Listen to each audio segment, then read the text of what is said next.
تخلیق کا رشتہ، یعنی تخلیق جو مصنف جس کی ہم ادب پارے یا فن پارے پر تنقید کر رہے ہیں وہ تخلیق کا رشتہ اس کا کیا ہے۔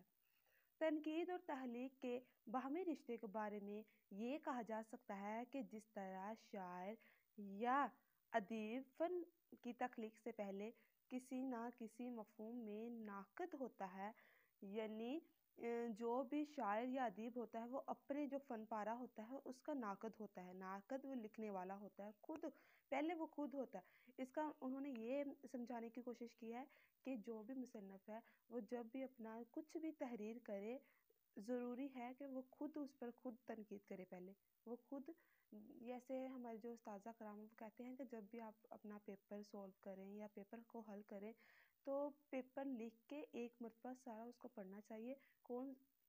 پڑھتے وقت ہمیں بہت سی ایسی خامیاں جو نظر آ جاتی ہیں، لکھتے وقت نہیں پتہ چلتا کہ کون سے الفاظ ہم نے غلط، کون سے صیغے ہم نے چھوڑ دیے۔ یہی وجہ ہے، وہ بھی تنقید میں یہی سمجھانا چاہتے ہیں کہ بہت سی ایسی غلطیاں ہوتی ہیں کہ انسان خود بھی ان کو پرکھ لیتا ہے، کہ جو وہ خود ایک ناقد ہوتا ہے، اسے پہلے اپنے جو تحریر ہوتی ہے اس کو پرکھ لینا چاہیے۔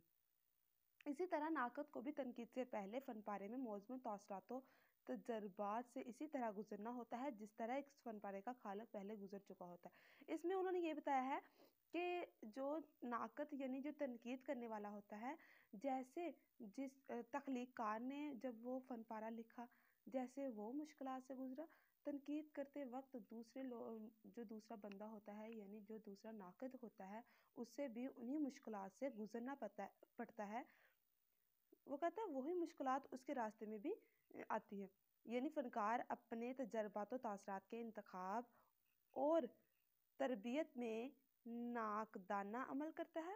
علاوہ ازیں فن کی روایت اور تکنیک سے بھی اس کی واقفیت ضروری ہے، جس کے باعث وہ خود اپنے فن پر تنقیدی نظر ڈال سکتا ہے۔ جو پہلے میں نے آپ کو پہلے بات بتا دی ہے، یعنی کہ وہ تنقیدی نظر خود اپنے فن پارے پر ڈالے پہلے، یہی اس کے لیے زیادہ بہتر ہے۔ پھر لوگ تنقید اس پر کم کر سکتے ہیں، بری تنقید کم کر سکتے ہیں۔ ہم کہہ سکتے ہیں کہ فن کی تخلیق سے پہلے اور فن کی تخلیق کے بعد تخلیقی فنکار ناقد کا رول ادا کرتا ہے۔ وہی بات بار بار وہ دہرا رہے ہیں، بس تھوڑا سا سمجھنے کی ضرورت ہے اس کو۔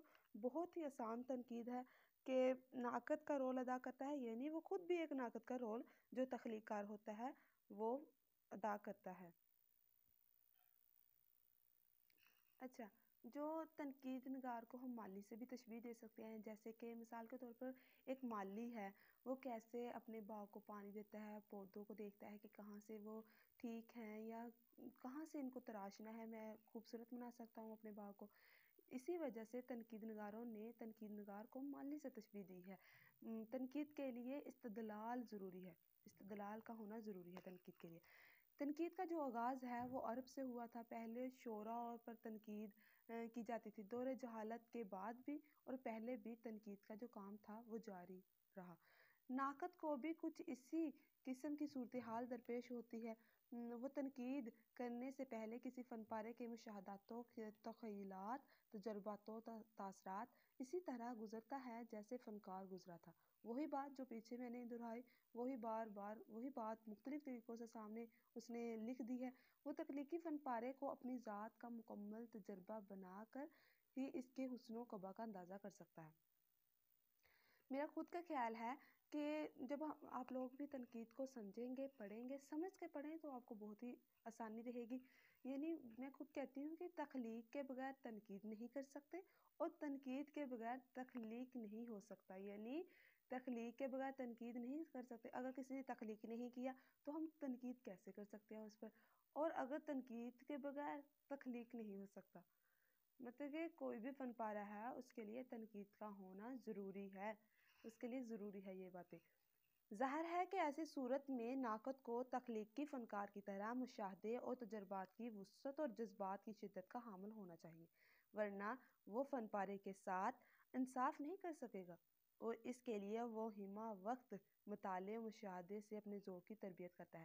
وہ کہتا ہے کہ ایک تخلیق کار فنکار کے لیے ضروری ہے کہ وہ ہر وقت جو ہے مطالعے کے لیے اپنے ذوق وہ کتابیں پڑھے، مختلف کتابیں پڑھیں، جس سے اسے اندازہ ہو سکے کہ تنقید کرتے کیسے ہیں اور لکھتے کیسے ہیں تحریر کو، وہ ان لوازمات کو پورا کر سکے۔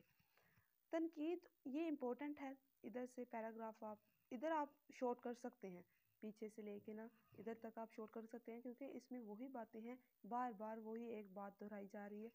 پھر ادھر سے ضروری ہے، یہ بھی امپورٹنٹ ہے۔ اور یہ تنقید اور تخلیق کے درمیان ایک اور رابطہ ہے، وہ یہ ہے کہ یہ دونوں ایک دوسرے کے لیے مشرے راہ ہوتی ہیں۔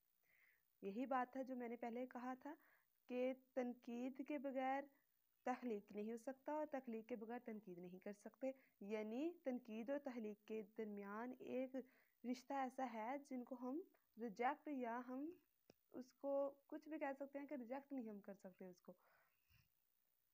تنقیدی اصول ہمیشہ فنی تخلیقات کی بنیاد پر استوار ہوتے ہیں اور عظیم فن پاروں سے اخذ کی جاتے ہیں۔ مثال کے طور پر ارسطو کی جو کتاب ہے بطیقہ، اس میں بطیقہ آپ لوگوں کو شاید آپ کی نظر سے گزری ہو، بطیقہ بہت ہی اہم ہے اردو ادب میں۔ جیسے کہ وہ بطیقہ میں انہوں نے جو ڈرامہ نگاروں کے سامنے رکھ کر اسے وضع کیا تھا، مطلب اس نے شاعری کے بارے میں تنقیدیں کی تھی، پڑھ کے دیکھیے گا اسے، پھر آپ کو اندازہ ہوگا کہ بطیقہ کتاب میں کیسی تنقیدیں تھی۔ اس نے یونان کے عظیم ڈرامہ نگاروں کو سامنے رکھ کر وضع کیے تھے، لیکن ارسطو کی بطیقہ صدیوں تک تخلیق کے فن کے لیے مشرے راہ بنی رہی اور آج بھی مسترد ہے۔ یعنی اتنی اس کی اہمیت ہے کہ ارسطو کی جو کتاب ہے وہ آج بھی قابل غور ہے، قابل توجہ ہے۔ اس کے علاوہ ہم جو مولانا حسین آزاد ہیں، حواس خمسہ میں سے وہ شامل ہے۔ ہمارے جو اردو ادب کے ہیں وہ 5 حواس خمسہ ہے، ان میں سے محمد حسین آزاد بھی شامل ہے۔ ان کی کتاب آب حیات، انہوں نے بہت اچھی وہ تنقیدی اور تحقیقی کتاب ہے، اس کو آپ دیکھ سکتے ہیں، اس میں مثالیں لے سکتے ہیں اس میں سے، اور اس تنقید میں آپ ان کا ذکر کر سکتے ہیں۔ شکریہ، مجھے امید ہے کہ آپ کو آج کا جو لیکچر ہے وہ اچھے سے سمجھ آ گیا ہوگا۔ اگر آپ کو کسی بات کی سمجھ نہیں آئی تو آپ مجھ سے دوبارہ پوچھ لیجیے گا۔